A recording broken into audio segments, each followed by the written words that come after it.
Bonjour, aujourd'hui on va faire un petit retour sur mon portfolio numérique. Donc ici on peut voir dans l'accueil une petite photo de moi et une brève description du contexte du portfolio numérique.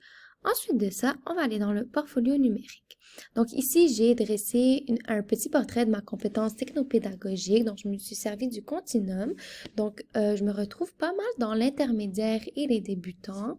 J'ai peut-être un niveau avancé, mais c'est environ débutante et intermédiaire. C'est sur ma compétence technopédagogique que je me suis basée pour faire mes objectifs. Donc, mon objectif 1, c'était de me familiariser avec les logiciels WordQ et Lexibar parce qu'en stage, j'avais beaucoup d'élèves qui utilisaient WordQ ainsi que Lexibar et je ne savais pas comment les utiliser. Donc, j'ai décidé de faire une recherche sur la pertinence de ces logiciels d'aide à la lecture et à l'écriture, excusez-moi. Donc, par rapport à la synthèse vocale, à la prédiction de mots et tout ça. Donc, voici le texte que je me suis servi pour m'informer. Ici, j'ai fait 2 vidéos pour Lexibar et 2 vidéos pour WordQ c'est des tutoriels sur YouTube que j'ai regardés. Ici, je les ai mis en œuvre, donc j'ai exploré les logiciels. Et ici, j'ai fait une vidéo pour vous montrer que je me suis familiarisée avec WordQ et avec Lexibar. Donc, j'ai pris un texte de mieux enseigner et je l'ai mis pour faire WordQ et Lexibar. Et j'ai fini par faire les ressemblances et les différences de WordQ et de Lexibar dans une carte conceptuelle. Ensuite de ça, pour mon objectif 2, j'ai fait une vidéo explicative sur une compétence disciplinaire, donc le S et le SS. Ici, j'ai vu sur Alloprof les notions scolaires que j'ai prises.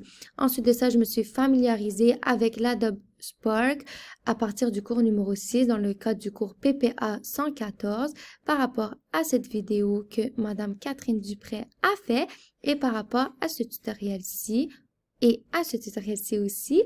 Et j'ai fait la valeur ajoutée de la vidéo pédagogique en contexte scolaire et j'ai fait un petit nuage de mots pour compléter mes lectures et voilà ma petite vidéo. C'est Madame Karen.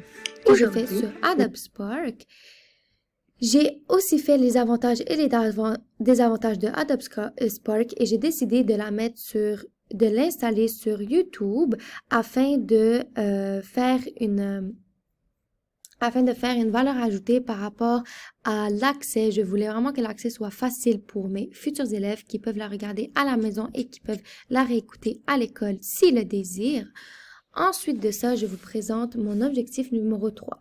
Donc, en tant qu'étudiante, je trouvais vraiment que je prenais des prises de notes qui n'étaient pas très efficaces.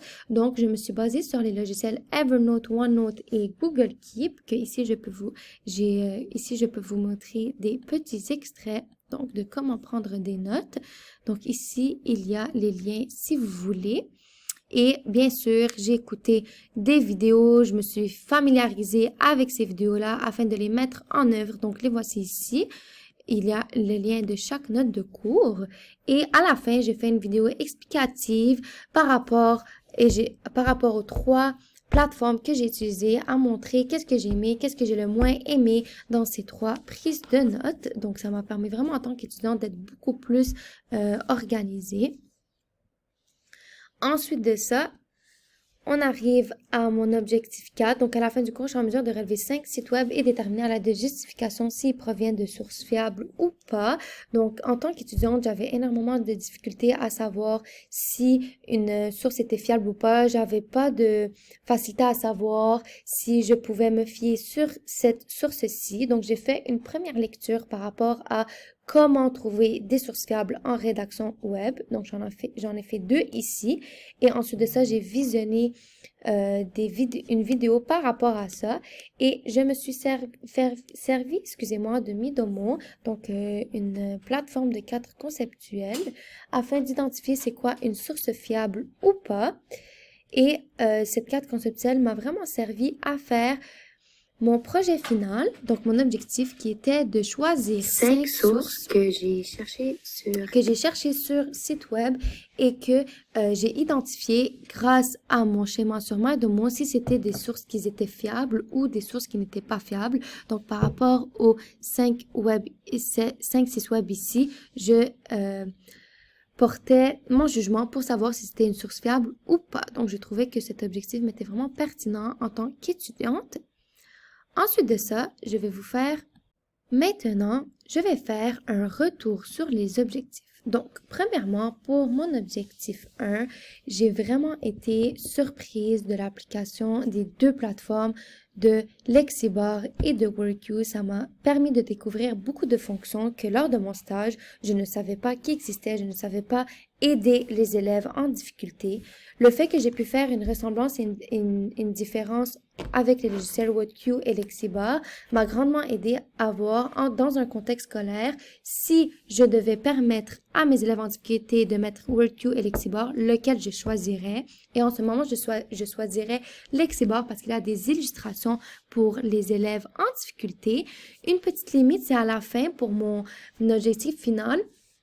Pour ma production finale, excusez-moi, j'ai seulement choisi un seul texte pour vérifier si Lexibar et WorkU fonctionnaient, mais ça aurait été plus intéressant de faire plusieurs textes pour voir s'il aurait pu avoir des erreurs dans les mots, par exemple.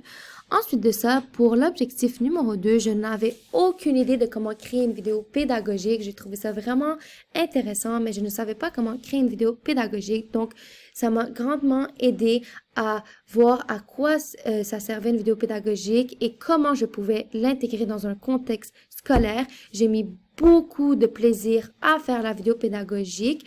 Mais par exemple, sur Adobe Spark, j'avais un peu de difficulté par rapport à la diaporama parce qu'il fallait que je parle moins que 30 secondes. Et pour une petite limite, je trouve que ça aurait été plus intéressant de faire plusieurs vidéos pédagogiques pour les comparer une entre elles.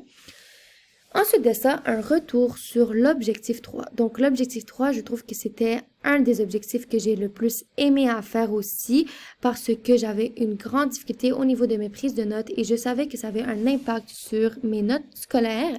Donc, j'ai énormément aimé faire les prises de notes parce que je pouvais mettre cet objectif-là dans mes autres cours. Donc, je prenais des notes de cours dans 3 de mes autres cours pour vérifier si je me suis bien familiarisée avec ces prises de notes et ça m'a grandement aidé. Surtout arrivé à la mi et fin de session, ça m'a vraiment aidé à comprendre comment prendre des prises de notes afin d'être plus efficace en tant que étudiante.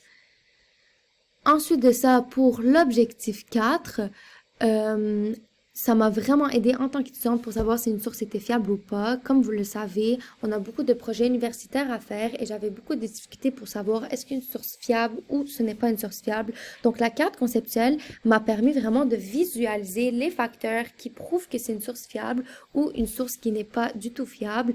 Puis, c'est grâce à cette carte conceptuelle que j'avais fait sur Midomo que j'ai réalisé l'impact des sources qui étaient fiables ou pas. En tant que nouvel objectif, je me donne un objectif de comparer une bande de méthodes et moyens efficaces afin de résoudre un problème provenant du numérique parce que je trouve que en contexte scolaire, il y a beaucoup de problèmes techniques qu'on peut avoir et c'est vraiment important d'avoir une bande de méthodes et de solutions en cas où que le TNI ne fonctionne plus, en cas où qu'un ordinateur ne fonctionne plus, en cas où que WorkU ne fonctionne plus. Donc, je pense que à la fin de mon stage, je serai capable de faire une bande de méthodes et de moyens efficaces afin de résoudre quelques problèmes techniques. Ensuite de ça, j'ai fait une petite section pour les traces d'apprentissage.